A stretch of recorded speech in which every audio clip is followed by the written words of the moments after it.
Welcome to another episode of Flat Hats at Home, bringing a little bit of Redwood National and State Parks to you in your home. I'm Ranger Brad. Now, sometimes it can be a little difficult to catch a low tide to explore tide pools, so Ranger Rachel has decided to bring those tide pools to you. Let's dip our feet in and join her. Thanks, Ranger Brad.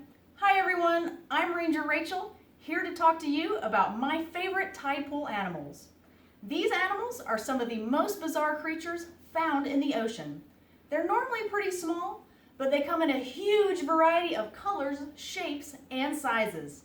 Today, I'm talking about nudibranchs. And what exactly is a nudibranch, you ask? Nudibranchs are a type of sea slug. Their strange name comes from the Latin word nudus, meaning naked, and the Greek word bronchia, meaning gills.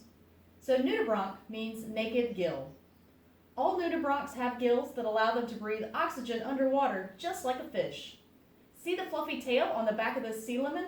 Those are its gills, and these types of nudibranchs can pull their exposed gills into their body to prevent them from being damaged. Nudibranchs are mollusks, just like clams, snails, land slugs, and octopi.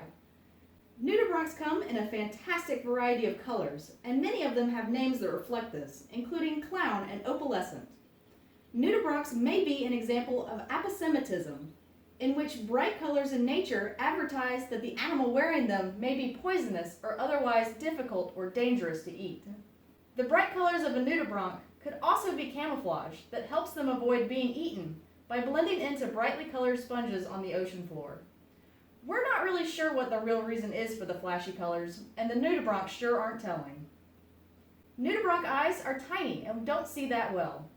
They could probably only see the difference between light and dark. This helps the nudibranch know if a fish or other predator is passing overhead so they can hide. That means that nudibranchs can't even see how pretty their own bright colors are. Nudibranchs mostly navigate their world by smell.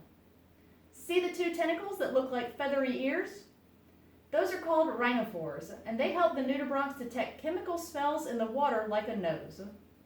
The other tentacles act like hands, feeling their way around the nudibranch's environment to make sure the path they are taking is safe. Since nudibranchs lack the protective shell of their land-based cousins, the snail, some nudibranchs have special ways to defend themselves from being eaten. Some nudibranchs eat anemones and jellyfish. Both of these animals have special stinging cells known as cnidae. These special cells contain a harpoon-like projectile that fires when touched, injecting a toxin into the unsuspecting animal that allows jellyfish and anemones to catch prey.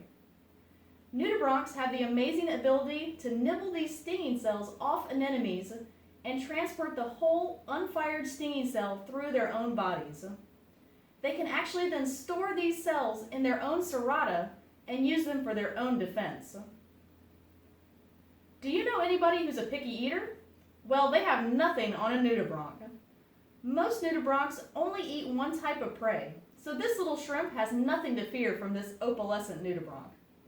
All nudibranchs are carnivores. Some animals eaten by nudibranchs include anemones, sponges, barnacles, and sometimes even other nudibranchs. Because each type of nudibranch eats only one type of prey, lots of different kinds of nudibranchs found in a tide pool means lots of different types of prey and is an indicator to scientists that an ecosystem is healthy. Wow, those are some amazing multicolored mollusks. If you have any questions about nudibranchs, drop them in the comments below and we'll be happy to answer those for you. Next week, I'm going to talk to y'all a little bit more about fire science and safety. Thanks again for joining us for another episode of Flat Hats at Home, bringing a little bit of our home to yours. If you enjoyed this video, give us a like or maybe even give us a share. Redwood National and State Parks is committed to bringing as much of our park to your home as we can during this unprecedented time. So please stay healthy and stay safe.